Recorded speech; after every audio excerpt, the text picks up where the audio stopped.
తండ్రి అయిన దేవుడు మనకు అనేక సంగతులను నేర్పిస్తూ ఉన్నారు.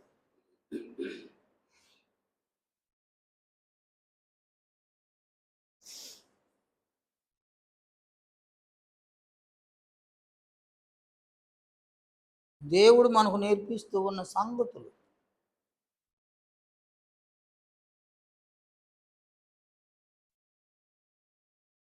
ఆ సంగతులను అనుసరించి మనం జీవించడం కొరకు ఆ సంగతులను మనకు నేర్పిస్తున్నారు.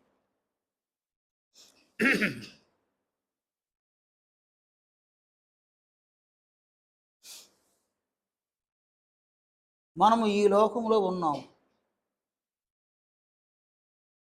మన తండ్రి అయిన దేవుడు పరలోకంలో ఉన్నాడు.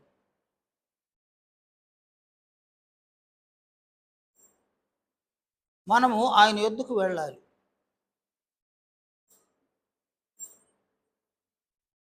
ఆయన యొద్దకు వెళ్ళేసరికి ఆయన కుమారుడైన మన ప్రభువు అయిన క్రీస్తు యేసు యొక్క మహిమను మన ఆత్మలకు సమకూర్చుకోవాలి.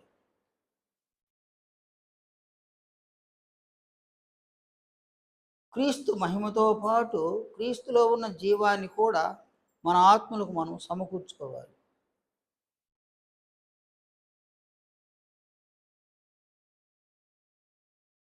ఎందుకంటే శరీరాన్ని విడిచిన తరువాత క్రీస్తు మహిమను పొందలేము, క్రీస్తులో ఉన్న జీవాన్ని కూడా మనం పొందలేము. శరీరము బ్రతికి ఉన్నప్పుడే, మనం సంఘములో ఉన్నప్పుడే క్రీస్తు మహిమను పొందగలము, క్రీస్తులోని జీవాన్ని కూడా మన ఆత్మలకు పొందగలము. మనలో ప్రతి ఒక్కరూ ఒంటరిగా వచ్చినాం, ఒంటరిగానే మనం వెళ్ళిపోతాం. మనం ఒంటరిగా వచ్చినప్పుడు ఆయన మనల్ని ఒక కుటుంబంలోనికి జన్మింపజేసినాడు.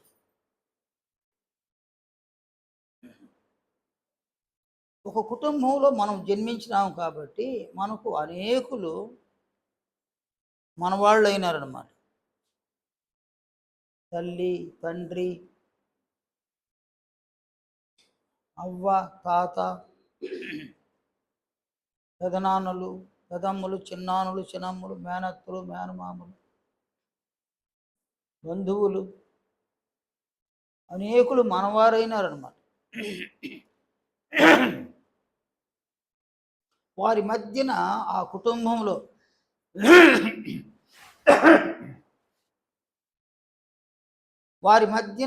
కుటుంబంలో మనము జీవిస్తూ ఉన్నాం. కానీ ఒక దినమున దేవుడు మనకు అనుగ్రహించిన ఆయుష్కాలం ముగిసిపోతే ఎవరిని మన వారు అనుకున్నామో వారందరిని విడిచిపెట్టి మనం వెళ్ళిపోతాం అన్నమాట. నీవు మరణించక ముందు ఒక కుటుంబంలో ఉన్నావు, మరణించిన తర్వాత ఆ కుటుంబంలో ఉన్న సభ్యత్వము రద్దు అవుతుందన్నమాట. ఇక నీవు ఆ కుటుంబ సభ్యురాలు కావు.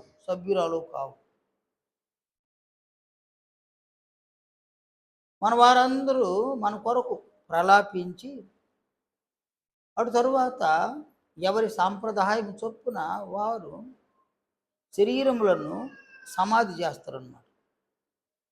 ఇక ఆ శరీరము కనబడదు, ఆ శరీరం యొక్క మాటలు వినబడదు, ఆ శరీరమే లేదు. కానీ అందులో అప్పటి వరకు ఉన్న ఆత్మ ఉన్నది. ఆ ఆత్మ పరలోకం వెళ్ళాలి, అది ఒంటరిగా వెళ్ళిపోవడం. కనుక శరీరము ఉన్నంత వరకే ఈ జీవితకాలము కాదు, కానీ శరీరాన్ని విడిచిన తర్వాత కూడా మనము శాశ్వత జీవితాన్ని కలిగి ఉన్నాం. శాశ్వత జీవితాన్ని రెండు చోట్ల మనం కలిగి ఉండగలం. ఒకటి పరలోకము, మరొకటి నరకము. నీవు నరకములో ఉండాలనుకుంటే ఎలాంటి అభ్యంతరం లేదు, దేవునికి అభ్యంతరం లేదు, యేసు ప్రభువుకి అభ్యంతరం లేదు, ఎవరికి అభ్యంతరం. కానీ నీవు పరలోకములో ఉండాలనుకుంటే దేవునికి అభ్యంతరంలా, క్రీస్తుకి అభ్యంతరంలా, పరిశుద్ధాత్మక అభ్యంతరంలా, దూతలకు అభ్యంతరంలా, సాతానుడికి అభ్యంతరం అన్నమాట.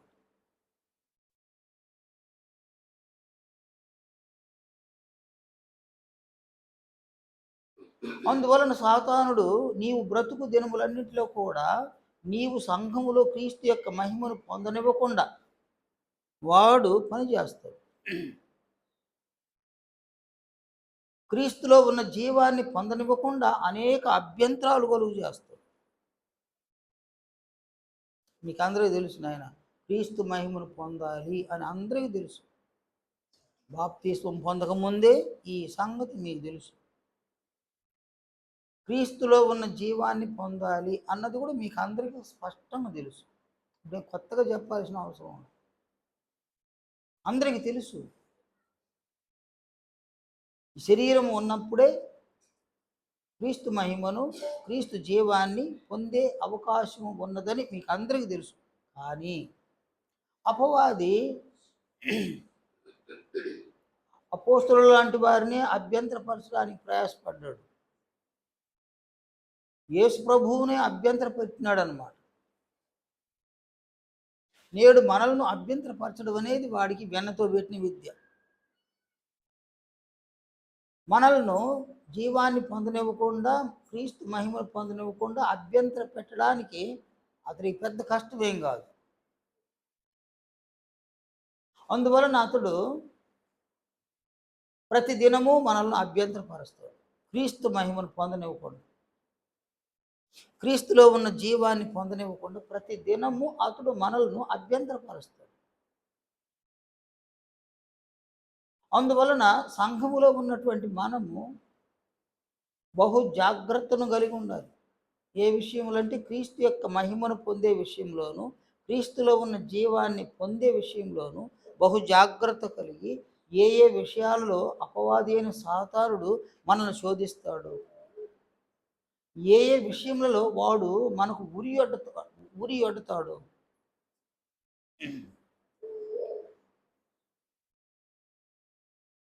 ఆయా విషయాలన్నింటిలో కూడా మనం బహు జాగ్రత్తను కలిగి ఉండాలి. అందువలన యాకోబు అన్నాడు 4వ అధ్యాయం 7వ వచనంలో, అపవాదిని ఎదిరించుడి అని అన్నాడు. సంఘములో ఉన్న పురుషులైనా స్త్రీలైనా అపవాదిని ఎదిరించాలి. ఎదిరించడం అంటే వాడు దగ్గరికి రాగా వాడు షర్ట్ పట్టుకొని వాడిని నెట్టడం కాదు. వాడాడు కనిపిస్తాడు, వాడు కనిపించడు, వాడు అదృశ్యుడు. ఎందుకంటే అతడు ఆత్మ, అతడు అదృశ్యుడు అన్నమాట. అదృశ్యుడైన వాడు మన దగ్గరకు వస్తాడు, మనల్ని అభ్యంతరపరుస్తాడు. అతడు మనల్ని అభ్యంతరపరచడానికి మన చుట్టూ ఉన్నవారిని లేక మన కుటుంబంలో ఉన్న వారిని ఎన్నుకున్నాడు అన్నమాట. వారి ద్వారా మనల్ని అభ్యంతరపరుస్తాడు. క్రీస్తు మహిమను పొందడానికి ఎలా జీవించాలి అని క్రీస్తు బోధించినారు, అలా జీవించనివ్వకుండా మనల్ని అభ్యంతరపరుస్తాడు.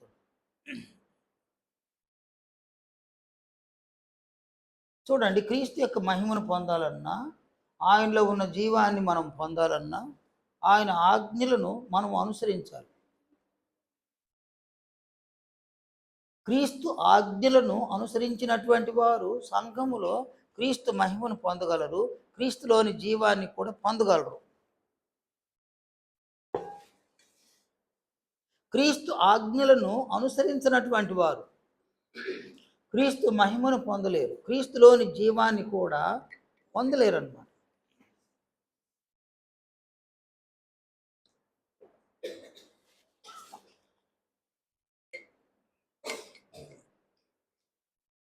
క్రీస్తు మహిమను పొందడానికి దేవుడు సంఘంలో చేసిన ఏర్పాటు క్రీస్తు యొక్క ఆజ్ఞలను అనుసరించాలి.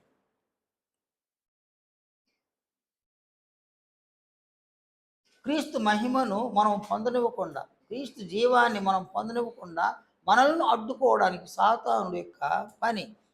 క్రీస్తు ఆజ్ఞలను మనం అనుసరించకూడదు. ఆ ఆజ్ఞలకు విరుద్ధంగా మనం జీవించాలి.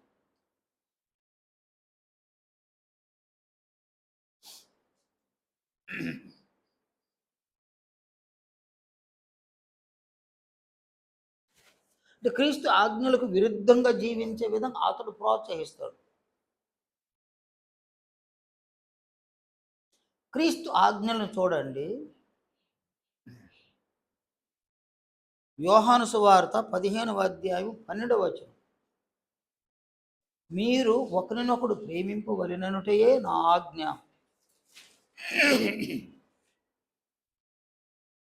అంటే సంఘములో ఉన్న వ్యక్తులు ఒకరిని ఒకరు ప్రేమించాలి.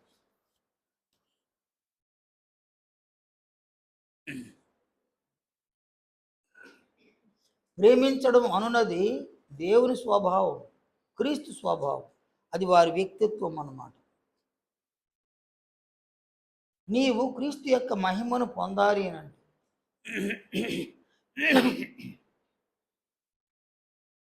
క్రీస్తులోని జీవాన్ని పొందాలి అని అంటే క్రీస్తు యొక్క ఆజ్ఞను సంఘములో అనుసరించాలి. సంఘములో ఉన్న సహోదరులను ప్రేమించాలి. అంటే ఒకరిని ఒకరు, అంటే నేను ఒకరిని ప్రేమిస్తే వారు నన్ను ప్రేమించాలి. నేను సంఘంలో ఎవరినో ఒకరిని ప్రేమిస్తాను, మరొకరు నన్ను ప్రేమించరు, లేక వారే నన్ను ప్రేమించరు. ఒకరిని ఒకరు ప్రేమించరు.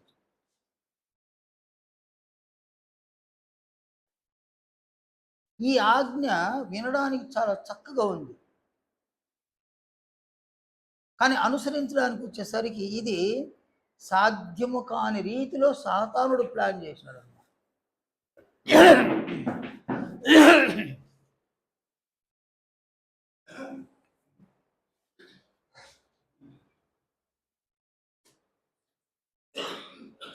ఒకవైపున మన ప్రభు అయిన క్రీస్తు ఉన్నారు.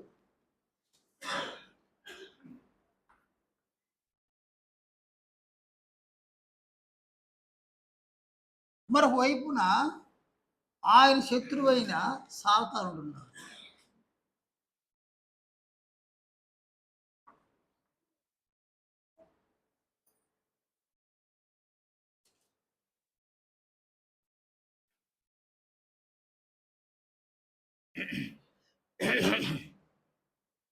సంఘములో ఉన్న వ్యక్తులు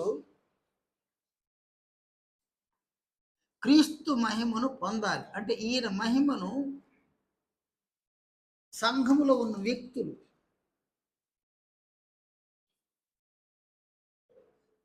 క్రీస్తు మహిమను పొందాలి.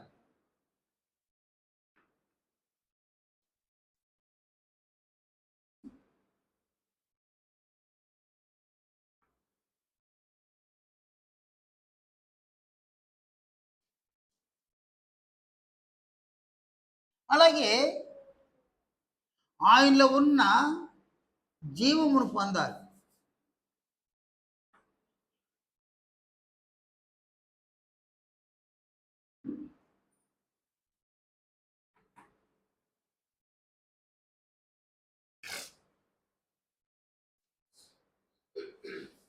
ఏ ఒక వ్యక్తి కూడా, అంటే సంఘములో ఉన్న ఏ ఒక్క వ్యక్తి కూడా క్రీస్తు మహిమను పొందడం, క్రీస్తు జీవమును పొందడం సాతానుడికి ఇష్టం. లోకములో ఉన్న ఏ మనుషుడైనా సాతాను రూపంలోకి మారాలి.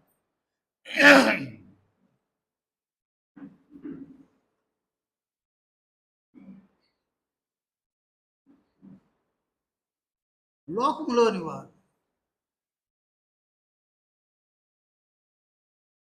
సాతాను రూపంలోకి మారాలి.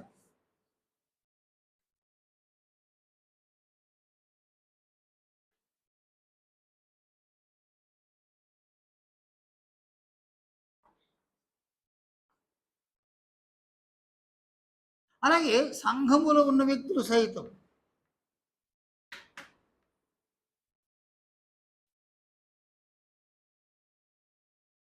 వీరు సహితము సాతాను రూపం పొందాలన్నమాట.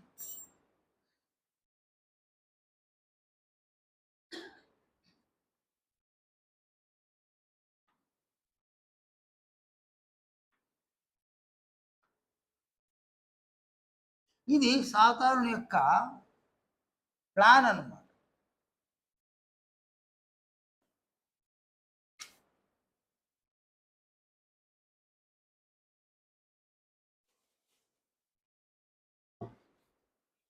సాతాను యొక్క ప్లాన్ అన్నమాట. మరి ఈ ప్లాన్ మనం గుర్తించాలన్నమాట. వాని ప్లాన్ మనకు తెలియాలి. లోకములను ఏ మనిషి అయినా వాని రూపంలోకి మారిపో.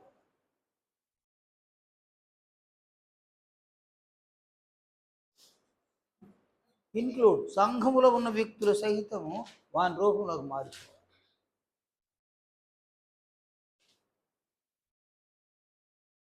వాని తంత్రం అది.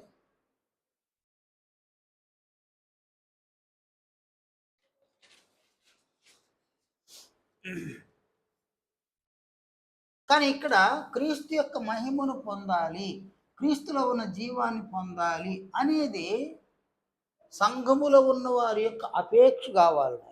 అపేక్ష, ఇది ఒక అపేక్ష అన్నమాట. ఇదో మేము క్రీస్తు మహిమను పొందాలి, క్రీస్తులోని జీవాన్ని పొందాలి అని ఊరికి అలా అనుకోవడం కాదు. ఇది ఒక అపేక్ష. అపేక్ష.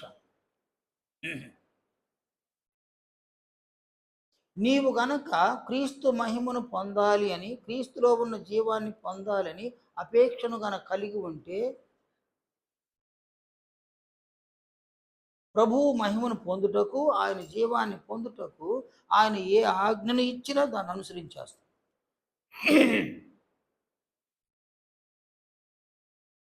అపేక్ష లేకపోతే, ఒక ఆసక్తి లేకపోతే, ఈ సంగతులు మరణించేంత వరకు మీరు వింటారే కానీ ఏం సమకూర్చుకోరు. ఎందుకంటే వీడున్నాడు సాతాను, ఎలాగైనా క్రీస్తు మహిమను పొందనివ్వకుండా, క్రీస్తు జీవాన్ని పొందనివ్వకుండా వాడు అనేక విధాలుగా అడ్డుకుంటాడు, ఆటంకపరుస్తాడు. అందువల్ల ఇక్కడ వీటిని పొందాలి.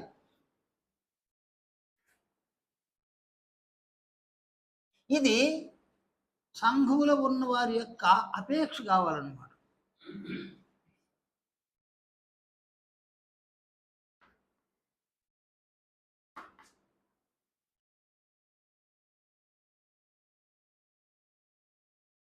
అపేక్ష.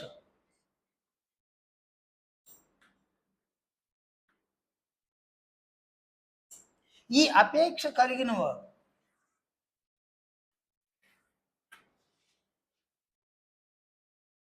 ఖచ్చితంగా క్రీస్తు మహిమను పొందడానికి, క్రీస్తు జీవాన్ని పొందడానికి ఏమి చేయాలో దాన్ని చేస్తారన్నమాట. అపేక్ష, ఇది ఒక అపేక్ష. ఏం చేయాలి అనగా, ఇక్కడ క్రీస్తు ఆజ్ఞను అనుసరించాలి.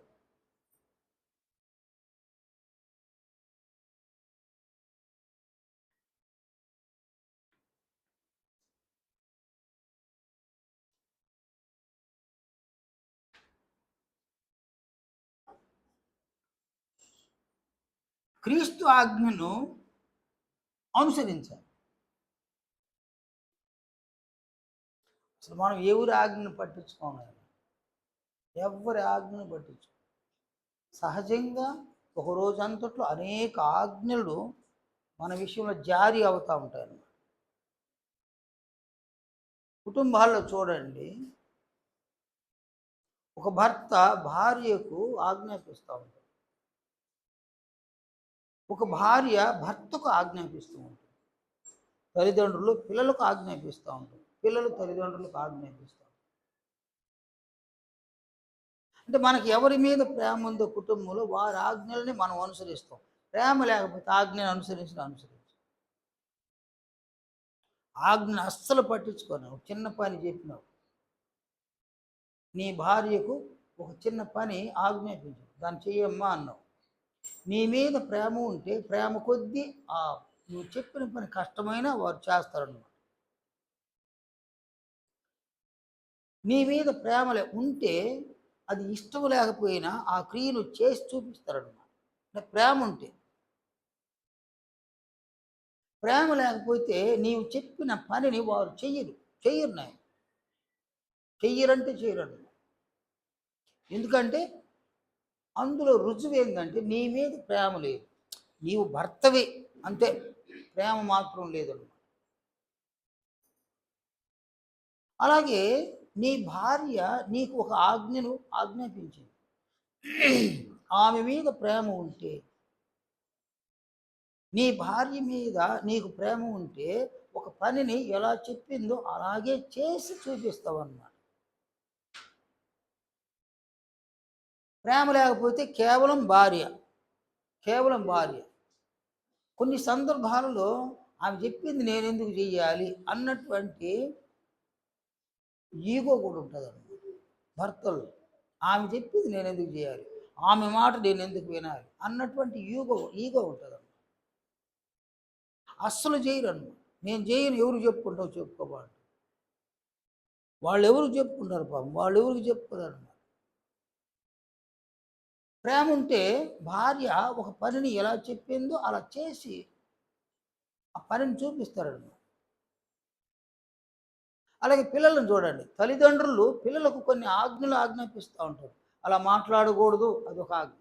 ఇలా చేయకూడదు, ఇదొక ఆజ్ఞ. ఇలాంటి క్రియలు చెయ్యాలి, ఇదొక ఆజ్ఞ. చదవాలి, అదొక ఆజ్ఞ. కానీ ఆజ్ఞలు, పలు విధాలైనటువంటి ఆజ్ఞలు పిల్లలకు ఆజ్ఞాపిస్తూ ఉంటారు. తల్లిదండ్రుల మీద ప్రేమ ఉన్న పిల్లలు చెప్పిన ప్రతి ఆజ్ఞను అనుసరిస్తారు. ప్రేమ లేని వారు అస్సలు పట్టించుకోరు, తల్లిదండ్రులనే పట్టించుకోరు.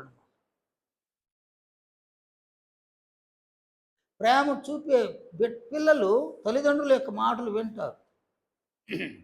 వారు ఆజ్ఞాపిస్తే వాటిని అనుసరిస్తారు. ప్రేమ లేని దగ్గర అసలు ఉంటారు, ఒక ఇంట్లో ఉంటారు నాయన, ఒక ఇంట్లో ఉంటారు, ప్రేమలో ఉండరు. ఒకరిని ఒకరు ద్వేషించడం ఉంటుంది, ఒకరిని ఒకరు దూషించడం ఉంటుంది, ఒకరిని ఒకరు నిందించుకోవడం ఉంటుంది, ఒకరిని ఒకరు కక్ష సాధింపులు ఉంటాయన్నమాట. ప్రేమ ఉండదు అన్నమాట. విధి లేకుండా కొంతమంది చేస్తూ ఉంటారు, విధి లేకుండా కొంతమంది చేస్తారు. ప్రేమతో చేయడం కాదు, విధి లేక చేయడం అన్నమాట. అంటే దాని అర్థం ఏంటంటే, ఇది ఇలా చేయకపోతే ఆయన ఏమన్నా అంటాడేమో, ఇలా చేయకపోతే ఆమె ఏమన్నా చెప్తుందేమో, ఇలా చేయకపోతే అమ్మ నాన్న ఏమన్నా అంటారేమో అని విధి లేని పరిస్థితుల్లో చేస్తుంటారు. అది రైట్ కానే కాదు. క్రైస్తవ కుటుంబాలలో అది రైట్ కానే కాదు. నీ భార్యను నీవు ప్రేమించాలి. నీవు ప్రేమిస్తున్నావు అన్న సంగతి నీ భార్యకే కాదు, నీ పిల్లలకు కూడా తెలియాలి. నీవు ప్రేమిస్తే నీ భార్య నిన్ను ప్రేమిస్తుంది, నీ పిల్లలు నిన్ను ప్రేమిస్తారు. నీవు ప్రేమించకపోతే వాళ్ళు ఎందుకు ప్రేమించాలి నాయన? ఎందుకు ప్రేమించాలి వాళ్ళు? ప్రేమించు. అంటే ప్రేమను నువ్వు నేర్పకపోతే వాళ్ళు ఎట్లా నేర్పాలి? వాళ్ళు ప్రేమించరు. అందువలన అపోస్తులు ఏమన్నారంటే, నీ సొంత శరీరం వలె నీ భార్యను ప్రేమించాలి అని వాళ్ళు బోధించారు. నీవు నీ భార్యను ప్రేమిస్తే అది నీ భార్యకు ఎరుకయింది, నీ పిల్లలకు కూడా ఎరుకయింది. వారు నిన్ను ప్రేమిస్తారు. నిన్ను ప్రేమిస్తే నీవు ఆజ్ఞాపించే ఆజ్ఞలను తప్పకుండా అనుసరిస్తారు. భయముతో అనుసరించడం కాదు, భయముతో, నీ మీద భయముతో వారు చేస్తున్నారంటే నీవు ఒక మంచి భర్తవు కాదు, మంచి తండ్రివి కాదు, నీవు ఒక రాక్షసుడు అన్నమాట. భయపెట్టి పని చేయించుకోవడం అన్నమాట. మీ కుటుంబాలలో భర్తలుగా ఉన్నవారు భయపెట్టి పనులను చేయించుకోబోకండి, ప్రేమతో పనులు చేయించుకోండి. అలాగే మీరు భార్యలకు అంటే మీ భర్తలను బెదిరించి పనులు చేయించుకోబోకండి, ప్రేమతో పనులు చేయించుకోండి. మీ పిల్లలను ప్రేమించండి, ప్రేమతో వారు కూడా మీరు చెప్పే ఆజ్ఞలకు లోబడతారు. కనుక ఇక్కడ ప్రేమ ఉంటే ఆజ్ఞను అనుసరిస్తారు, ప్రేమ లేకపోతే ఆజ్ఞను విస్మరిస్తారు. కనుక సంఘములో మనమున్నాం, సంఘములో ఉన్నటువంటి మనము మహిమను పొందాలి, జీవాన్ని పొందాలి, మన తండ్రి అయిన దేవుని చిత్తం. అవి నీవు పొందాలన్నా అపేక్ష నీకు కావాలి. ఈ అపేక్ష ఉండాలి ఖచ్చితంగా. నేను సంఘములో క్రీస్తు మహిమను పొందాలి, జీవాన్ని నేను పొందాలి అన్న ఈ అపేక్ష అత్యంత అవసరం. అపేక్ష లేకపోతే ఎన్ని సంవత్సరాలు సంఘములో ఉన్నా వాటిని పొందజాలం. ఇదే సంఘానికి వస్తుంటాం పోతుంటాం, వస్తుంటాం పోతుంటాం, వస్తుంటాం పోతుంటాం, వస్తుంటాం పోతుంటాం. క్రీస్తు మహిమను మచ్చుకు పొందలేము, క్రీస్తులో ఉన్న జీవాన్ని పొందలేము. కనుక క్రీస్తులో ఉన్న జీవాన్ని మహిమను నీవు పొందకపోతే అనేక సంవత్సరాలు సంఘంతో సంబంధం కలిగి ఏం లాభం? లాభం ఏం లేదు. నేను పురుషులైనా స్త్రీలైనా ఈ మాటలు ఆలోచించి క్రీస్తు మహిమను మనం పొందాలి, క్రీస్తులో ఉన్న జీవాన్ని మనం పొందాలి.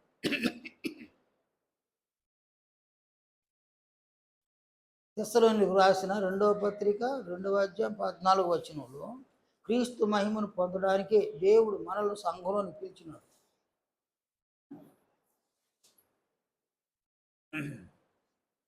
అలాగే యోహాను 17:3వ వచనం, యోహాను 10:10వ వచనం, గొర్రెలకు జీవము కలుగుటకు అది సమృద్ధిగా కలుగుటకు నేను వచ్చి తిన్నాను. తండ్రిని కుమారుని ఎరుగుటయే నిత్య జీవము అని ప్రభువు సెలవిచ్చినాడు. కనుక మనల్ని సంఘంలో పిలవడానికి గల కారణము క్రీస్తు మహిమను పొందాలి, క్రీస్తులో ఉన్న జీవాన్ని పొందాలి. ఇది మనకు ఒక అపేక్ష కావాలని, నేను క్రీస్తు మహిమను జీవాన్ని పొందాలని అపేక్ష. ఈ అపేక్ష కలిగినటువంటి వారు, అపేక్ష కలిగిన వారు ఈ ఆజ్ఞలను అనుసరించరు, క్రీస్తు ఆజ్ఞను అనుసరించరు. అపేక్ష లేనివారు అంటే ఇవి పొందాలని అపేక్ష లేనివారు,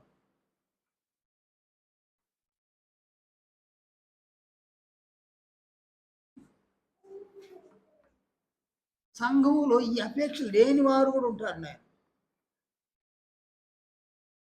క్రీస్తు మహిమను పొందాలి అన్న అపేక్ష లేనివారు అన్నమాట.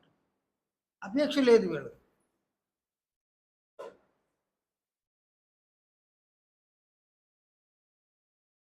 కానీ అపేక్షను కలిగి ఉండాలి. మనలో ఎంతమంది క్రీస్తు యొక్క మహిమను పొందాలి అన్న అపేక్ష కలిగి ఉన్నాం, ఆయన జీవాన్ని పొందాలని అపేక్షను కలిగి ఉన్నాం. అలాగే ఎంతమంది ఆయన మహిమను, ఆయన జీవాన్ని పొందాలన్న అపేక్ష లేని వారు ఎంతమంది? నేను ముందే చెప్పిన, శరీరంలో కొంతకాలం ఉంటాం, శరీరంలో కొంతకాలమే మనం ఉండేది, 70 సంవత్సరాలు 80 సంవత్సరాలు. అటు తర్వాత ఒంటరిగా వచ్చినాం మనం. మళ్ళీ ఎలా వెళ్ళిపోవాలి? మనము ఒంటరిగా వెళ్ళిపోతాం, ఒంటరిగా వెళ్ళిపోతాం. శరీరంలో ఉన్నాము, కారణం ఏదైనా కావచ్చు, శరీరాన్ని విడిచి వెళ్ళిపోతాం. మొన్న రాత్రి ఇప్పుడు నాయన ఒక క్లాస్ ఒకటి జరుపుకొని పోయాం. మొన్న బుధవారం క్లాస్ జరుపుకొని ఇంటికి పోతే ప్రభావ వచ్చింది ఇంటికి. ఆమె అట్నే భయంతో భయపడిపోతూ ఉండదు, భయపడిపోతాం. ఇంతకీ ఏమని అడిగినాను నేను. షాప్కి ఎవరో ఒక స్త్రీ వచ్చింది, వారు ఏదో మాట్లాడుకుని వాళ్ళు ఏదో డబ్బులు ఇవ్వక వాళ్ళ గోరు ఈమెకి తగిలి కొంత చర్మం లేచింది అనమాట, రక్తమేమి రాల, చర్మం లేచింది. వాళ్ళకి ఎయిడ్స్ ఉంది, నాకు వచ్చేసింది. వాళ్ళకి ఎయిడ్స్ ఉంది, నాకు వచ్చేసింది. నేను ఎయిడ్స్ వచ్చే చచ్చిపోవాలని రూల్ లేదు, రూల్ ఏం లేదన్నమాట. ఎయిడ్స్ వచ్చే చచ్చిపోవాలని రూల్ ఏం లేదు. కారణం ఏదైనా వచ్చింది, శరీరం చనిపోతుంది శరీరం. నిన్న ఒక ఫోన్ వచ్చింది నాకు, అడుగుతాడు ఒక మంచి పిల్లడు, అతడు వారం క్రితం చనిపోయినాడు, హార్ట్ అటాక్ వచ్చి చనిపోయాడు. వాడు బక్కగా ఉంటాడు, హార్ట్ అటాక్ చనిపోవడానికి ఫలానా కారణం ఏదైనా కావచ్చు, శరీరం మరణిస్తుంది. మనము ఈ లోకంలోనికి ఒంటరిగా వచ్చినాం, ఇక్కడి నుంచి మనము ఒంటరిగా వెళ్ళిపోవాలి. నీవు ఈ లోకంలోకి వచ్చేసరికి నీ వారు చాలామంది ఉన్నారు, తల్లి తండ్రి అవ్వ తాత, కదా నాయన. చాలామంది బంధువులు ఉన్నారు, లోకాన్ని విడిచి వెళ్ళేటప్పుడు ఎవరు నీ బంధువులు కాదు, ఎవ్వరు నీ బంధువులు కాదు. అందరూ అందరూ ప్రలాపించి, కొంతమంది ప్రలాపిస్తారు, కొంతమంది అబ్బా చచ్చినారు అని సంతోషిస్తారు. అలాంటి వారు లేకపోలే లోకంలో. ఏదేమైనా ఎవరి సాంప్రదాయాన్ని బట్టి వారు తీసుకొని పోయి సమాధి చేస్తారు. ఇక నువ్వు లేవు, నీ శరీరం లేదు, నీవు లేదన్న.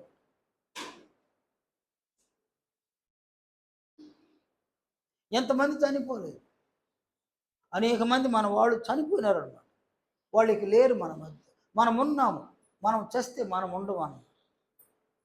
అందువల్ల ఒంటరిగా వచ్చినాము, ఒంటరిగా మనం వెళ్ళిపోతాం. వెళ్ళిపోయేసరికి ఎక్కడికి వెళ్ళాలి? పరలోకం వెళ్ళాలన్నా నరకానికి వెళ్ళాలి? ఎక్కడికి వెళ్ళడం మీకు ఇష్టం నాయన? పరలోకం వెళ్ళాలని ఇష్టం ఉంటే సరిపోదు. ఇక్కడ పరలోక రాజ్యానికి కావాల్సిన క్రీస్తు మహిమను, ఆయన జీవాన్ని మనం పొందాలి. అది పొందాలని అపేక్ష కావాలి. మనకున్న సమస్యలు, మనకున్న కష్టాలు, మనకున్న బాధలు, మనకున్న అవసరాలు, మనకున్న అనారోగ్యం, మనకొచ్చిన అపాయాలు, మనకున్న ఆశలు, మనకున్న కోరికలు, మనకున్న ఇచ్చలు ఇవన్నీ వెరసి దీన్ని అడ్డుకుంటుంది అనమాట. దీన్ని అసలు మర్చిపోయేటట్టు చేస్తుంది. మరిచిపోతున్నాం మనం, మరిచిపోయినాము కూడా. మనకు గుర్తు లేదు నేను, అసలు గుర్తులే. కానీ ఇక్కడ ఒక అపేక్ష అన్నమాట. నేను క్రీస్తు యొక్క మహిమను, ఆయన జీవాన్ని పొందాలి అనేటువంటి ఒక అపేక్ష కావాలి. అపేక్ష లేకపోతే ఊరికి ఆదివారం బుధవారం ఈ రోజుల్లో వచ్చి కూర్చొని నుంచి వెళ్ళిపోవడం అన్నమాట. పెద్ద ప్రయోజనాలు ఏం లేవండి. అందులో నిజంగా అపేక్ష కలిగి ఉంటే, ఈ రాత్రి చనిపోతే ఒంటరిగానే మనం వెళ్ళిపోవాలి. మనం చనిపోయినాం అనుకోండి, నేను ఏం చేస్తారా? పెద్ద షామియాన వెంటనే వచ్చేస్తారు. పెద్ద షామియాన ఒకటి, లైట్లు వచ్చేస్తాయి, చైర్స్ వచ్చేస్తాయి, ఫీజర్ బాక్స్ ఒకటి వచ్చేస్తాయి, బాక్స్లో బండి పెట్టేస్తాయి. బాక్స్లో బండుకున్న వాళ్ళకి లైట్ ఎందుకు నాయన? వాళ్ళకి లైట్ అను. అదంతా ఆశ్చర్యం, విచిత్రంగా లేదా? ఆ రాత్రి అంతా మేలుకొనడం జనాలు. ఎవడైనా నిద్రపోతుంటే వాడి కోసం మేలుకోరు, చచ్చిన వాడి కోసం మేలుకుంటారు. చచ్చిన వాడి కొరకు మేలుకొని ఉంటారు. వాడిని గురించి కథలుగా మాట్లాడుతుంటారు. అయిపోయింది. ఆ వచ్చేవాళ్ళు కొంతమంది పూల మాలలతో వస్తుంటారు, మరి కొంతమంది వస్తుంది వీడికి ఒక మాల ఎందుకు అనుకోని వాళ్ళు అనుకుంటారు, వీడికి ఒక మాల దండగా అనుకునేవాళ్ళు లేకపోతే. వచ్చినాడు కొంతమంది అయ్యో మంచివాడు అంటారు, మరి కొంతమంది చచ్చినాడు చెడ్డోడు అని అనేవాళ్ళు లేక. ఎన్ని మాట్లాడుకున్నా వాడు వెళ్ళిపోయినాడు. ఎన్ని మాట్లాడుకున్నా వాడేమో వెళ్ళిపోయినాడు. వాడు ఒంటరిగా వచ్చినాడు, ఒంటరిగా వెళ్ళిపోయినాడు. ఒంటరిగా వచ్చినప్పుడు తెలియలే వాడికి. ఒంటరిగా వచ్చినప్పుడు, పురుషులైనా స్త్రీలైనా ఒంటరిగా వచ్చినప్పుడు తెలియలా, ఒంటరిగా వెళ్ళిపోయేటప్పుడు తెలుస్తుంది. మన వాళ్ళందరినీ వదిలి మనం వెళ్ళిపోతున్నాము అనేది తెలుస్తుంది. మన వాళ్ళు ఎవరు కాదు, మళ్ళీ వీళ్ళెవరు మనవాళ్ళు కాదు. శరీరంలో ఉన్నంత వరకు మనవాళ్ళు, శరీరాన్ని విడిచిన తర్వాత మనవాళ్ళు కాదు. ప్రభు అంటాడు, నేనును నా తండ్రి ఏకమై ఉన్నాము. నేను ఒంటరిగా లేను అంటాడు. నేను ఒంటరిగా లేను, నేనును నా తండ్రిని ఏకమై ఉన్నాను. ఆయన ఈ లోకంలో తన వారి మధ్య ఉన్నా కూడా తను తాను ఒంటరిగానే గుర్తించినాడు. కానీ తన తండ్రి తనతో ఉన్నాడని ఒంటరిగా లేను అన్నాడు. మనము మన వాళ్ళని కలుపుకొని నేను ఒంటరి కాదని మనం అనుకుంటాం. అందువలన ఒంటరిగా వచ్చినాము, ఒంటరిగా వెళ్ళిపోతాం. ఒంటరిగా మనం వచ్చి ఎంతకాలమైన మన వాళ్ళ మధ్యన మనం నివసిస్తే వాళ్ళకి అంగీకారమే. చనిపోయిన తర్వాత వాళ్ళు మీతో నేను ఉంటానంటే ఒప్పుకోరు వాళ్ళు. నేనైనా చనిపోయిన వాళ్ళు ఎవరైనా నేను మీతో ఉంటానంటే ఒప్పుకుంటారు, జనాలు ఒప్పుకుంటారు. ఇంట్లో వాళ్ళ భార్య అనుకోయేమే, నేనైనా భార్య అనుకోయేమే, నా స్వామి నన్ను వదిలి వెళ్ళిపోయినావా అని ఆడుతుంది. అన్నట్టు కళ్ళు తెరిచి నేను ఆడికి వెళ్ళిపోయానే, నేను ఉన్నాను, నీతో కూడా ఉన్నాను, మళ్ళీ కళ్ళు మూసుకుంటే ఆమెం చేస్తుంది లేదా? మంచివాడు అనుకున్నాను, వాడు కళ్ళు తెరిచి చూస్తున్నాడు. వాడు ఇక భయం వస్తుంది అన్నమాట. చనిపోయిన వ్యక్తి కళ్ళు తెరిచి చూస్తే ధైర్యమా భయమనైనా? భయం అని. కాబట్టి ఇక్కడ మనం బ్రతికున్నంత వరకే మనవాళ్ళు. మనం శరీరాన్ని విడిచిన తర్వాత ఎవ్వరు మనవాళ్ళు కాదు. మనం ఒంటరిగా వచ్చినాము, ఒంటరిగా వెళ్ళి ఈ ఒంటరి ప్రయాణంలో వచ్చేటప్పుడు తెచ్చింది ఏమిలా, కానీ తీసుకొని వెళ్ళేటప్పుడు క్రీస్తు మహిమను జీవాన్ని మనం పొందాలి. వాటిని తీసుకొని వెళ్ళగలము. తీసుకొని వెళ్ళగలిగే వాటి మీద దృష్టిని మనం సారించాలి. అందువలన ఒక అపేక్ష, నేను సంఘములో ఉన్న దినములలో క్రీస్తు యొక్క మహిమను, క్రీస్తులో ఉన్న జీవాన్ని నేను పొందాలి అన్న ఒక అపేక్షను మనం కలిగి ఉండాలి. ఈ అపేక్షను కలిగి ఉంటే ఎలా క్రీస్తు యొక్క మహిమను ఆయన జీవాన్ని ఎలా పొందగలనండి? క్రీస్తు యొక్క ఆజ్ఞలను అనుసరించడం వల్ల ఆయన జీవాన్ని పొందగలం. క్రీస్తులోని జీవాన్ని, క్రీస్తు యొక్క మహిమను పొందగలం. అనగా క్రీస్తు యొక్క ఆజ్ఞ ఏదనగా ఒకరినొకరు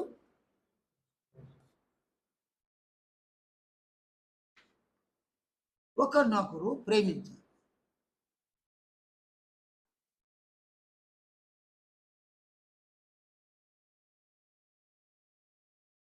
నేను ఇక్కడ ఆయన ఒకరినొకరు ప్రేమించాలన్నాడు, నన్నే ప్రేమించని చెప్పలేదు. సంఘములో నేను ప్రేమను పొందాలి అన్న ఆలోచన ఉండడం మంచిదే, కానీ నేను మరొకరిని ప్రేమించాలి అన్న ఆలోచన కావాలి. ఎందుకంటే ప్రభు ఏమన్నాడు? ఒకరిని ఒకరు ప్రేమించాలి.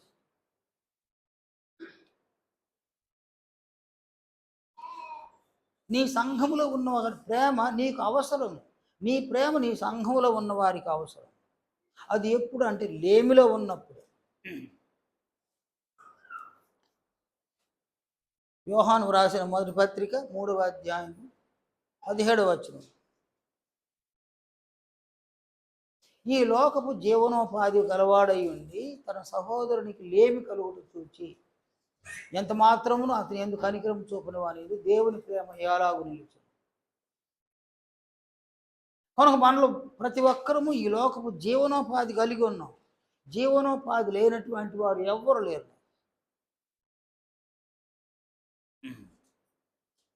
అలాగనే యాకోబు 2వ అధ్యాయం 15-16 వచనం. అక్కడ సహోదరుడైనా సహోదరి అయినా ఆనాటికి భోజనం లేక ఉన్నప్పుడు మీరు ఎవడైనాను మనం చూసి, కాబట్టి ఇక్కడ భోజనం లేదు.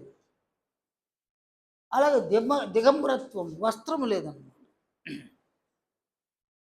అంటే నీ సంఘములో ఉన్నటువంటి వారు కొంతమంది ఎవరినైనా దిగంబరులు.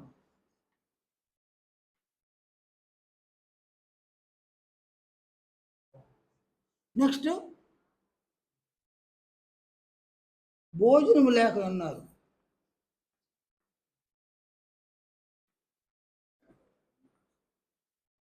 అటు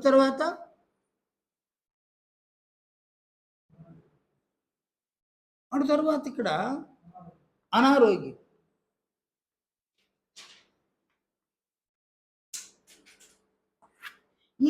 వీటి గురించి వాళ్ళు ఏమన్నారు? లేమిలో ఉన్నవారు. ఈ లేమిలో ఉన్న వారిని ఏం చేయమంటాడు ప్రభు? ఏం చేయమన్నాడు? వారిని ప్రేమించడం అన్నాడు. అంటే లేమిలో ఉన్న వారిని ప్రేమించడం అనేది ఎవరికి సాధ్యము?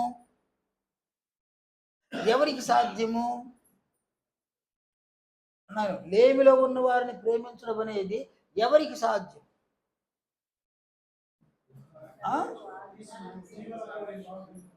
ఎవరికి సాధ్యం? క్రీస్తును ప్రేమించే వారికి సాధ్యం. ఒకడు నన్ను ప్రేమించిన ఎడల నా ఆజ్ఞలను గైకొను. యోహాను 14:15.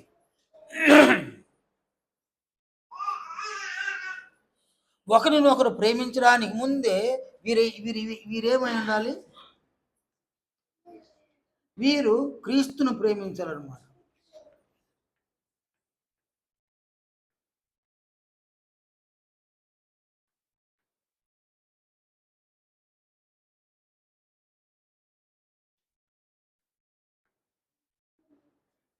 అంటే ఒకరినొకరు ప్రేమించడానికి ముందే క్రీస్తును ప్రేమించాలి. ప్రభు అయిన క్రీస్తును ప్రేమించాలన్నమాట. క్రీస్తును ప్రేమించిన వారు క్రీస్తు ఆజ్ఞను అనుసరించి ఒకరినొకరు ప్రేమిస్తారన్నమాట. లేమిలో ఉన్న వారిని ప్రేమించు. బాగున్న వారిని కాదు, బాగున్న వారిని కాదు, లేమిలో ఉన్న వారిని ప్రేమించు. ఇది క్రీస్తు యొక్క ఆజ్ఞ అన్నమాట. ఎవరు ఈ ఆజ్ఞను అనుసరిస్తారంటే ఒక అపేక్ష, ప్రభు మహిమను పొందాలి, ప్రభువులో ఉన్న జీవాన్ని పొందాలి అన్న అపేక్ష కలిగిన వారు ప్రేమిస్తారు. అపేక్ష లేని వారు ఏం చేస్తారు? వీళ్ళేం చేస్తారు నాయన? వీళ్ళేం చేస్తారు? సంఘములో ఉన్నవారిని వీరు ద్వేషిస్తారు అన్నమాట.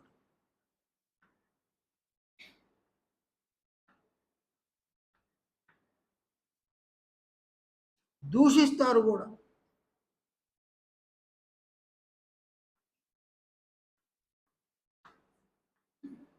సంఘములో ఉన్న వారిని ద్వేషిస్తారు, దూషిస్తారు. ఎలా ఎలా ద్వేషిస్తారు, ఎలా దూషిస్తారంటే, ఎవరైతే లేమిలో ఉన్నారో వీరిలో నుండి ఏదో చిన్న చిన్న లోపాలను వారు చూస్తారనమాట. ఎవరిలో ఉన్న లోపాలు? సంఘములో లేమిలో ఉన్నారు కదా, వారిలో ఉన్న చిన్న చిన్న లోపాలు చూస్తారు.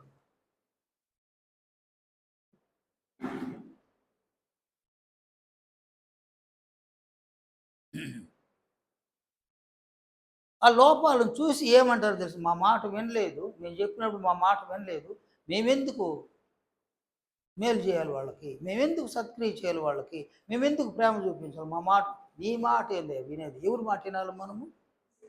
క్రీస్తు మాట వినాలి. తండ్రి అయిన దేవుడే సెలవిచ్చినాడు. మత్తయి 17:5 ఈయన నా ప్రియ కుమారుడు, ఈయన యందు నేను ఆనందించుతున్నాను, ఈయన మాట విని. తండ్రి అయిన దేవుడు క్రీస్తు మాటలను వినాలని సెలవిచ్చింటే, సంఘంలో నీవైనా, నేనైనా, పురుషులైనా, స్త్రీలైనా, యవనస్తులైనా అందరూ ఎవరి మాటలు వినాలి? క్రీస్తు మాటలు వినవలసి ఉండదు. నా మాట వినలేదు, నువ్వెవరు? నీ మాట ఎందుకు వినాలి? సంఘములు నీ మాట వినాలి, నువ్వేను సంఘానికి శిరస్సువా, సంఘానికి శరీరం అను. కేవలం నీవు అవయవం కదా. నా మాట వినలేదు, నా మాట వినలేదు. నీ మాట వినాలని ప్రభువు చెప్పలేదు, అపోస్తులు ఎక్కడ సెలవు. క్రీస్తు మాట వినాలని దేవుడే సెలవిచ్చున్నాడు, అపోస్తులు సెలవిచ్చినారన్నమాట. కనుక నా మాట వినలేదు, నేను చెప్పింది చేయలేదు, ఈగో నాయన. ఇది ఒక ఈగో అనమాట. సంఘంలో ఉండేవారు క్రీస్తు మాట వినడం కాదు, నీ మాట వినాలనుకోవడం ఈగో అనమాట. దీన్ని నీలో క్రియేట్ చేసింది ఎవరు? వీడు అనమాట. వీడు నాయన నా మాట వినడం లేదు. క్రీస్తు శరీరంలోని అవయవాలు క్రీస్తు మాటలు వినాలి. సంఘములో ఉన్న వ్యక్తులు క్రీస్తు మాటలు వినాలి. ప్రభు సెలవిచ్చినారు కదా, ఈయన మాటలు విని వాటి చొప్పున చేయి ప్రతివాడును బండ మీద తన ఇల్లు కట్టుకుని బుద్ధిమంతుని పోలేడు. మత్తయి 7:21. కాబట్టి ఇక్కడ క్రీస్తు మాటలను మనం వినాలి. నేను నా మాటలు వినమని సంఘములు ఎవరికి సెలవేయకూడదు, నేను చెప్పకూడదు. నేను ఒక సువార్తికుడినైనా సంఘములు ఎవరైనా నా మాటలు వినండి నేను చెప్పకూడదు. చెప్తే ఎవరి మాటలు వినాలని చెప్పాలి? నేను నా భార్యకు చెప్పినా, నా పిల్లలకు చెప్పినా క్రీస్తు మాటలు వినమనే చెప్పాలి, నా మాటలు వినమని కాదు. అలాగే సంఘములో ఉన్న మరెవరైనా సరే క్రీస్తు మాటలు వినమని మిగిలిన వారికి సెలవు ఇవ్వాలి, చెప్పాలన్నమాట. పురుషులైనా స్త్రీలైనా మనమందరము క్రీస్తు మాటలను విందాము అని ఒకరితో ఒకరు చెప్పుకోవాలన్నమాట. అది కాకుండా నా మాట వినాలి, నా మాట విని. నీవంత జ్ఞానివా? నీకంత వివేకం ఉందా? అంత జ్ఞానము మనకులా, అంత వివేకము, వివేచన, బుద్ధి, తెలివి ఇవేవే మనకు లేవు. మనం కేవలము బుద్ధి జ్ఞానముల సర్వసంపదలు కలిగిన క్రీస్తు యొక్క శరీరములో అవయవాలుగా ఉన్నాం. బుద్ధి జ్ఞానముల సర్వసంపద ఎవరు? క్రీస్తే. ఆయన ఆలోచనలు మనం స్వీకరించాలి, ఆయన మాటలను మనం వినాలి. మాట్లాడడానికి నేనెవరిని? నా మాట వినమని చెప్పడానికి నేనెవరిని? అసలు సహజంగా మనము ఎవరి మీద కూడా నా మాట వినాలని అలా రుద్దకూడదు. ఎందుకంటే అది ప్రభు అయిన క్రీస్తు యేసునకు విరోధం అన్నమాట. మనం ఎవరితో మాట్లాడిన సంఘంలో క్రీస్తు మాటలు వినడానికి ప్రోత్సహించాలి. క్రీస్తు మాటలను వాళ్ళు వినలేదా, మనం ఏం చేయాలి నాయన? మనం సైలెంట్ అయిపోవాలి. అంతేగాని క్రీస్తు మాటలను పక్కకు నెట్టేసి నా మాటలు విను, నా మాటలు. ఇప్పుడు నా భార్య అనుకోండి, ఆమెకి నా మాటలు వినని చెప్పడం రైట్ కాదు. నా పిల్లలకు కూడా నా మాటలు వినండి అని చెప్పడం రైట్ కాదు. క్రీస్తు మాటలు వినమని చెప్పడం రైట్. ఇతడేం చేస్తాడు? అసలు అపేక్ష లేని వారు కొంతమంది ఉన్నారు సంఘంలో, వారిలోనికి ప్రవేశిస్తాడు. సంఘంలో ఉన్న వారిని ద్వేషించేటట్టు చేస్తాడు, దూషించేటట్టు చేస్తాడు. ఈ అపేక్ష లేని వారు కొంతమంది ఉంటారు. వీళ్ళలో రకరకాలైన ఆలోచనలు పుట్టిస్తాడు అనమాట. వీరికెందుకు నేను డబ్బులు ఖర్చు పెట్టాలి అని అనిపిస్తాడు అనమాట. మనం బంధువులమేనా, మనం సంఘంలోని వ్యక్తులమే. మన కుటుంబంలో ఎంత డబ్బు పిల్లలకు పెట్టాలన్నా, కుటుంబంలో ఉన్న వ్యక్తులకు పెట్టాలంటే మనకి ఇష్టమే. కానీ సంఘంలోకి వచ్చేసరికి 10 రూపాయలు పెట్టడానికి కూడా ఇష్టం ఉండదు అన్నమాట. 10 రూపాయలు పెట్టడానికి ఇష్టం ఉండదు నాకు. ఎందుకంటే మన పూర్వీకుల నుంచి సంఘంలో లేము. మనం కొత్తగా సంఘంలోకి వచ్చున్నాం అన్నమాట. పూర్వీకుల నుంచి ఉండుంటే వాళ్ళ దగ్గర మనం నేర్చుకొని సంఘంలో 10 రూపాయలు ఖర్చు పెట్టేవాడు. కానీ మనకు 10 రూపాయలు ఖర్చు పెట్టడానికి కష్టం అనమాట. ఎందుకంటే వాళ్ళకి ఎందుకు పెట్టాలి, వాళ్ళకి ఎందుకు ఇవ్వాలి, వీళ్ళకి ఎందుకు చేయాలి. ఇది సంకుచితమైనటువంటి ఒక ఆలోచనను ఎవరు కలిగిస్తారు? వాడు కలిగిస్తారు. సంకుచితంగా ఉంటారు అన్నమాట ఆలోచన. వాళ్ళకి ఎందుకు చేయాలి, వీళ్ళకి ఎందుకు చేయాలి. ఈ సంకుచిత భావాన్ని ఎవరైతే కలిగి ఉన్నారో వారు ద్వేషించేవారే, దూషించేవారే. ఎప్పుడైనా సరే సంఘంలో ఉన్న వ్యక్తులను గురించి ప్రేమపూర్వకంగా మాట్లాడు, వాళ్ళని ఎట్టయినా దూషించడం అంటే తప్పుగా, వారిని గురించి తప్పుగా ఇతరులకు చెప్పడం అన్నమాట. దయచేసి సంఘంలో ఉన్న వ్యక్తులను గూర్చి తప్పుగా ఎవరికి చెప్పుకోబాకండి. సత్క్రియ చేయకపోయినా పర్వాలేదు, తప్పుగా ఎవరికి చెప్పుకో. ఇది అపేక్ష లేనివారు క్రీస్తు మహిమను పొందాలి, క్రీస్తు జీవాన్ని పొందాలని అపేక్ష లేనివారు సంఘములో ఉన్న వారిని ద్వేషిస్తారు, దూషించేస్తారు. వీరి మీద, సంఘములో ఉన్న వారి మీద కొండిమని చెప్తారనమాట.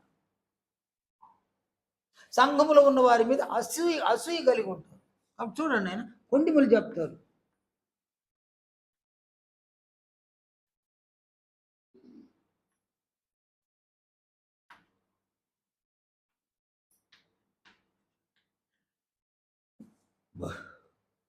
కొండిమలు చెప్తారు. అలాగే సణుగుకుంటారనమాట.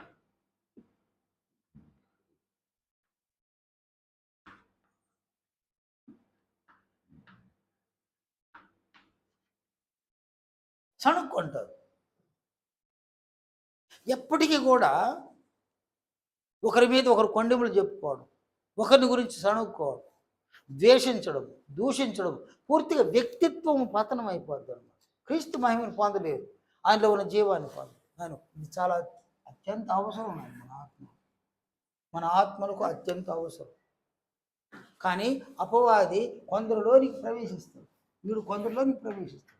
ఎవరిలో కంటే అపేక్ష లేనివాడు, క్రీస్తు మహిమను పొందాలి, క్రీస్తు జీవాన్ని పొందాలని అపేక్ష లేని వాళ్ళలోని ప్రవేశించి అతడు సంఘములో ఉన్న వ్యక్తులు లేమిలో ఉన్నారు వాళ్ళని ద్వేషింపజేస్తాడు, దూషింపజేస్తాడు. వీరిని గురించి కొండములు చెప్పిస్తాడు, వీరిని గురించి సణుక్కోమంటాడు. వీరెప్పటికీ కూడా ప్రభువు యొక్క ఆజ్ఞను అనుసరించినందువలన వీరు పూర్తిగా వీరు సాతాను రూపంలోనికి మారిపోతున్నారు. పూర్తిగా వీరు సాతాను యొక్క రూపంలోకి మారుతున్నారు. క్రీస్తు రూపంలో మారు, క్రీస్తు మహిమను పొందరు. అందువలన ఒకరినొకరు ప్రేమించాలి అని ప్రభువు చెప్పినటువంటి ఆజ్ఞ, ఎవరైతే ప్రభువు పట్ల ప్రేమ కలిగి ఉన్నారో వీరికి మాత్రమే ఇది సాధ్యమవుతుంది. ఎందుకంటే ఈ దిగంబరులుగా ఉన్నవారు, ఆనాటికి భోజనం లేక ఉన్నవారు, అనారోగ్యంగా ఉన్నవారు, ఒక అపాయంలో ఉన్నవారు, అంటే ఒక లేమిలో ఉన్నవారు, వారిలో ఎన్ని లోపాలు ఉన్నా క్రీస్తు ఆజ్ఞను అనుసరించే వ్యక్తులు ఆ లోపాలను చూడరు. నేను ఆ లోపాలను చూడను. ఒక బిడ్డలో ఎన్ని లోపాలున్నా ప్రేమ చూపిస్తావు లేదు నాయన, చూపిస్తావు. అలాగే సంఘంలో ఉన్న వ్యక్తులు చిన్న లోపాలు లేకుండా లేదు, లోపాలను చూడకూడదు. లోపాన్ని చూస్తే ఏం ఏర్పడుతుంది? నీవు లోపాన్ని చూస్తే ఏం ఏర్పడుతుంది అయినా వెంటనే అపవాది నీలోనికి ప్రవేశిస్తాడు. నీవు లోపాన్ని చూస్తే వెంటనే వాడు ఉంటాడు లోపల ఉండి ఏం చేస్తాడు వాడు? ఇవన్నీ చేసి వీరి మీద ప్రేమను చూపించడం, ప్రేమను చూపించడం కూడా చేయాలి. ఎందువలన? నీవు క్రీస్తు మహిమను పొందడం వాడికి ఇష్టంలా, క్రీస్తు జీవాన్ని పొందడం వానికి ఇష్టం, వాని రూపంలోనికి మారడం వానికి ఇష్టం. ఎక్కడుండి? లోకములో ఉన్నవారు వాని రూపంలోకి మారడం కాదు, సంఘములో ఉన్న వ్యక్తులు సైతం వాని రూపంలోకి మారాలి. అందువలన వాడు ఒక వ్యక్తిలోని ప్రవేశిస్తాడు. ఎవరిలోని ప్రవేశిస్తాడంటే అపేక్ష లేని వారిలోని ప్రవేశిస్తాడు. క్రీస్తు మహిమను పొందాలి, క్రీస్తులో ఉన్న జీవాన్ని పొందాలి అన్న అపేక్ష లేని వారు వారిలోనికి ప్రవేశిస్తారు. నేను ఇప్పుడు ఇస్కరియోతు యోధాలోకి సాతాను ప్రవేశించిన వాడు యేసు ప్రభువుని చూడలా, సాతాను ప్రవేశించక యేసు ప్రభువుని చూడలా. మరి ఏం చూసినాడు వాడు? డబ్బును చూసినాడు. ఆయన అమ్మేసి కూడా డబ్బు పొందాలి అనుకున్నాడు. అపోస్తులు ఉన్నారు, మిగిలిన అపోస్తులు ఏనైనా ఒక గారడి వాడు వచ్చినాడు, వారి ముందు డబ్బులు పెట్టి నేను ఎవరి మీద చేయి పెడతాను వారు పరిశుద్ధాత్మను పొందేటట్టు నాకు ఈ వరాన్ని ఇవ్వన్నాడు. పేతురు ఏమన్నాడు? నీ వెండి నీతో కూడా నశించును కాక. అంటే వాళ్ళు డబ్బు కాసిపాడు, ప్రభువు కొరకు జీవించినారు. అందువల్ల వాళ్ళ జీవితకాలంలో అనేకులకు అనేక బేళ చేసినారు. అపోస్తులను చూడండి, యేసు ప్రభు చేసిన కార్యములు అనేకము వీళ్ళు చేసినారు. చనిపోయిన వారిని వారు బ్రతికించినారు. ఎవరు? అపోస్తులు బ్రతికించినారు. అనేక రోగ పీడితులైన వారిని స్వస్థపరిచినారు. అంటే యేసు ప్రభు ఎన్ని కార్యాలు చేసినారు అన్ని కార్యాలను వాళ్ళు చేసినారు అన్నమాట. కారణము వాళ్ళలో ఏముంది? ప్రభువులో ఉన్న జీవము వాళ్ళలో ఉంది, ప్రభువులో ఉన్న మహిమను అపోస్తులు పొంది ఉన్నారు. అందువల్ల వారు మాట్లాడితే వాళ్ళ మాటల్లో జీవం, వారి క్రియలలో జీవం, అనేకులకు మేలు. వాళ్ళేమో కోటీశ్వరులు గాల, కానీ అనేకులకు అనేక మేలు చేసినారు అన్నమాట జీవితకాలం. వీటన్నిటికంటే మించి అనేక ఆత్మలను రక్షించినారు. రక్షణ పొందిన ఆత్మను పరలోక రాజ్యానికి నడిపించడానికి, క్రీస్తులో ఉన్న మహిమను జీవము సంఘంలో ఉన్న వ్యక్తులు పొందడానికి వారు జీవించి బోధించి చూపించినారు. అందువలన సంఘములో ఉన్న మనము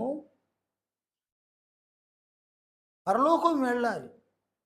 పరలోకం వెళ్ళాలి అంటే జీవం కావాలి, మహిమ కావాలి. క్రీస్తులో ఉన్న జీవము, క్రీస్తు యొక్క మహిమ మనకు అత్యంత అవసరం.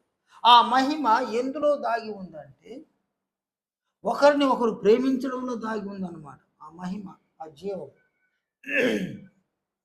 కనుక ప్రేమించడం ఎవరిని అంటే లేమిలో ఉన్నవారిని ప్రేమించడం.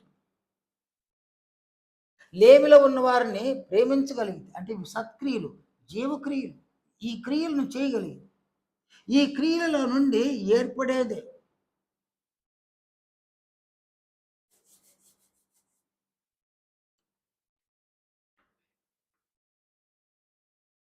ఈ క్రియల నుండి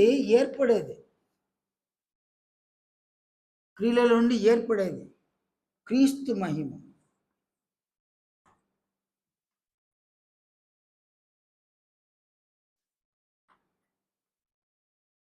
అలాగే క్రీస్తులో ఉన్న జీవం. వీటిని ఈ క్రియల నుంచి మనం పొందగలం. ఈ క్రియలు మనము మన జీవితకాలం అంతా సంఘంలో చేయాలి. చేయడానికి సామర్థ్యాన్ని ఇచ్చేది ఎవరు? సత్క్రియలను మనం చేస్తే మన శరీరం ఎలా ఉంటుంది నాయన? సజీవంగా ఉంటుంది. సత్క్రియలు చేయడం వలన జీవము మన ఆత్మకు సమకూర్చబడడం వలన ఈ జీవక్రియలను మనం చేయడం వలన శరీరం ఎలా ఉంటుంది? సజీవంగా ఉంటుంది. నీ శరీరం సజీవమైతే, నీవు మాట్లాడే మాటలు జీవపు మాటలు, నీవు చేసే క్రియలు జీవపు క్రియలు.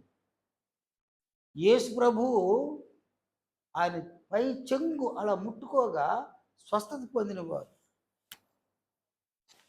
పౌలు యొక్క నడికట్టు తగలగా స్వస్థత పొందినవారు. పేతురు నడిచిపోతా ఉంటే ఆయన నీడైన వారి మీద పడాలని రోగులను తీసుకొచ్చి వీధులు పెట్టాడు.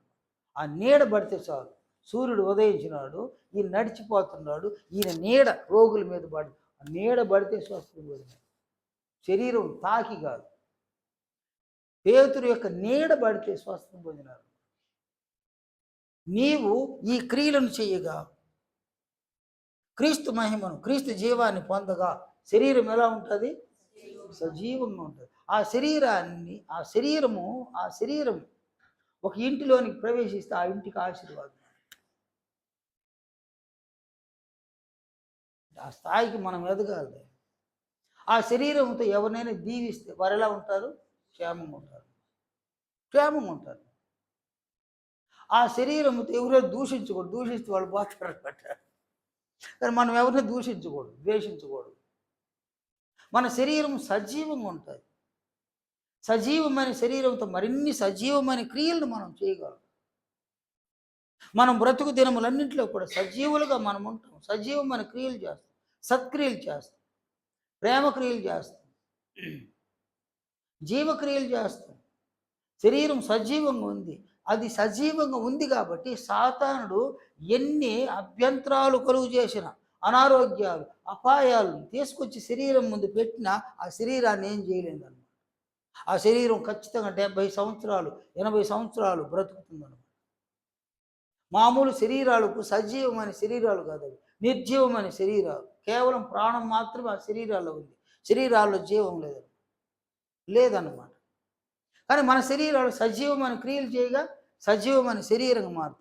అందువల్ల సాతానుడు మన శరీరాన్ని మీద దాడి చేసి మన శరీరాన్ని చంపాలనుకున్న వారి వల్ల కాదు. ఎందుకంటే సజీవమైన శరీరాన్ని చంపే శక్తి వాడికి లేదన్నమాట. యోబు యొక్క శరీరాన్ని చంపగలిగినాడా? వాని వల్ల కాదన్నమాట. సజీవమైన శరీరాలుగా మనం ఉంటే, మనం జీవితకాలం అంతా సజీవమైన క్రియలు చేస్తూ ఉంటే క్రీస్తులో ఉన్న మహిమను మనం పొందుతాం, క్రీస్తులో ఉన్న జీవాన్ని మనం పొందుతాం. దేవుని యొక్క చిత్తంలోని, దేవుని కుమారుడని క్రీస్తు యొక్క రూపంలోని మారుతాం. మనం ఒంటరిగా వచ్చినప్పుడు మనకేం తెలియదు, కానీ వెళ్ళేటప్పుడు మనం ఏం తీసుకెళ్తాం? మనము క్రీస్తు మహిమను, క్రీస్తు జీవాన్ని తీసుకొని వెళ్తాం. కానీ అవి ఉన్నప్పుడు, శరీరంలో ఉన్నప్పుడు వాటిని పొందాలి. అలా పొందాలంటే వాటి పట్ల మనకు ఆసక్తి, అపేక్ష కలిగి ఉండాలి. నేను క్రీస్తు మహిమను పొందాలి, క్రీస్తు జీవాన్ని నేను పొందాలి. అందుకొరకు ఎన్ని ఇబ్బందులైనా క్రీస్తును నేను ప్రేమిస్తా, ఆయన మీద ఉన్న ప్రేమతో ఆయన ఆజ్ఞలను నేను అనుసరిస్తా. సంఘంలో లేమిలో ఎవరున్నారు, దేవుడు నాకు అనుగ్రహించిన సామర్థ్యాన్ని బట్టి ఈ సత్క్రియలు వారికి చేస్తాను. ఈ సత్క్రియలు నేను చేయగా నా ఆత్మకు జీవము రాగా, నా ఆత్మకు క్రీస్తు మహిమ రాగా, నా శరీరం సజీవంగా ఉండగా, నేను దేవుడు అనుగ్రహించిన ఆయుష్కాలం అంతా బ్రతకగా, ఆయుష్కాలం అంతట్లో బ్రతికి క్రీస్తు యొక్క మహిమను 30% 40%, ఆయనలో ఉన్న జీవాన్ని ఒక 30% 40% నేను సమకూర్చుకోగా, ఈ దేహాన్ని విడిచిన తర్వాత ఒక ధైర్యంగా నేను వెళ్ళిపోతాను. ఎవరిని నా వాళ్ళు అనుకున్నాను వారందరి మధ్య నుండి నేను వెళ్ళిపోతా. నేను సింగల్గా వచ్చాను, సింగల్గా వెళ్ళిపోతాను. వచ్చేటప్పుడు ఏం తేలా నేను, కానీ తీసుకొని వెళ్ళేటప్పుడు క్రీస్తు మహిమను, ఆయన జీవాన్ని నేను తీసుకొని వెళ్తాను. నీ కొరకు వెయిటింగ్లో ఉంటాను నేను దూతలు. ఎందుకంటే లాజరును తీసుకుపోయింది ఎవరినైనా? దూతలను. ఆయన శరీరాన్ని విడవగానే ఆయన తీసుకొని పాతాళ లోకంలోకి వెళ్ళి అబ్రహాం యొక్క రొమ్మును ఆయన ఆనుకున్నాడు. ఎందుకంటే అతడు దేవుడి పట్ల భయభక్తులు కలిగిన వాడు. నేడు మనం సహితము క్రీస్తు యొక్క మహిమను, ఆయన జీవాన్ని పొంది శరీరాన్ని విడవక ముందే మన కోసం ఎవరు వెయిటింగ్లో ఉంటారు? మన శరీరం చనిపోయిన తర్వాత అనేక గంటలకు తరబడి మన వాళ్ళు ఎవరైనా వస్తారు నన్ను చూడడానికి. కానీ శరీరంలో నుంచి బయట రాకముందు ఎవరు వెయిటింగ్లో ఉంటారు? దేవదూతలు వెయిటింగ్లో ఉంటారు. వారు మనల్ని మనం తీసుకొని వెళ్ళడానికి పాతాళ లోకానికి తీసుకొని వెళ్తారు. అక్కడ ఎలాగున లాజరు అబ్రహాము రొమ్మును ఆనుకొని ఉన్నారో అదే ప్లేస్గా మనల్ని తీసుకొని పోతారు. మనము అబ్రహాము పిల్లలము. మనమెవరము? అబ్రహాము కలిగిన విశ్వాసాన్ని కలిగిన వారు, క్రీస్తు యేసునందు విశ్వాసం ఉంచినాం. మనము అబ్రహాము సంతానము. సరేనా? వాగ్దాన ప్రకారము అబ్రహాము సంతానము. అబ్రహాములో ఉన్న విశ్వాసం మనలో ఉంది.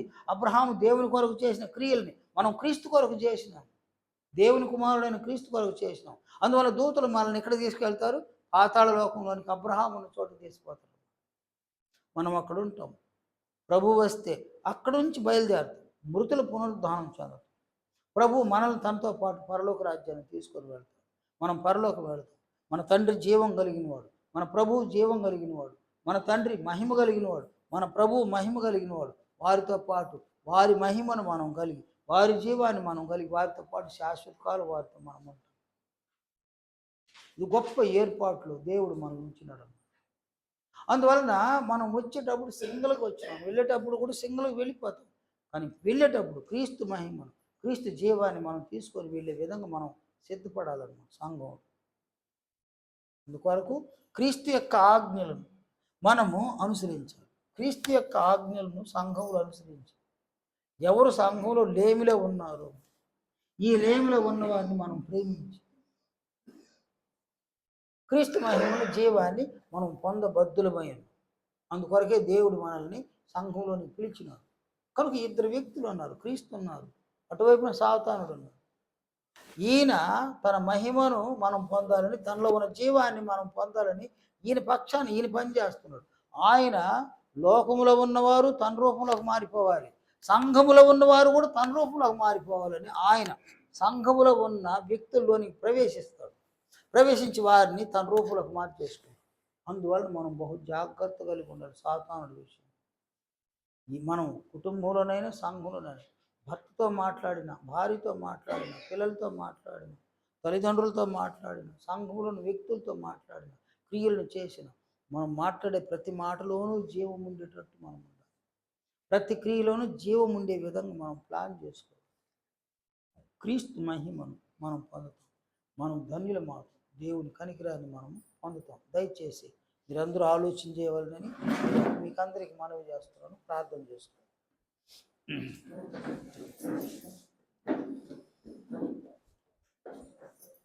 మహామహిమ కలిగిన మా తండ్రి,